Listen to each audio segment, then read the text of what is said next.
ଆମର ଆଜି ଥିଲା ମୁରୁଜ କମ୍ପିଟିସନ୍। ତ ଏଠି ଏତେ ସୁନ୍ଦର ସୁନ୍ଦର ମୁରୁଜ ପକାଇ ଆପଣମାନେ ଦେଖିପାରୁଥିବେ କେତେ ସୁନ୍ଦର ହେଇଛି। ତ ଆପଣମାନଙ୍କୁ କେଉଁଟା ଭଲ ଲାଗୁଛି କମେଣ୍ଟରେ ନିହାତି ଜଣାଇବେ। ତ ସବୁ ହିଁ ଭଲ ଲାଗୁଛି, ମାନେ ଏତେ ସୁନ୍ଦର ହେଇଛି।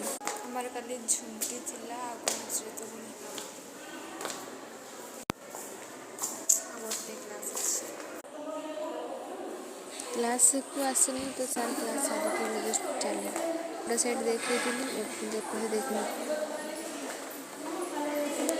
କେତେ ସୁନ୍ଦର ଦିଦିମାନେ ସବୁ ମୁରୁଜ ପକାଇଛନ୍ତି ଆମ ପିଲା ଗୁଡ଼ା।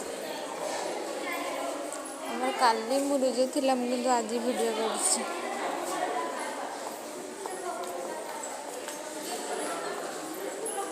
ଦେଖନ୍ତୁ କେତେ ସୁନ୍ଦର ଲାଗୁଛି। ଅଧିକାଂଶ ଜଗନ୍ନାଥଙ୍କ ଚିତ୍ର ହିଁ ହେଇଛି ଝୋଟିରେ, ସରି ମୁରୁଜ।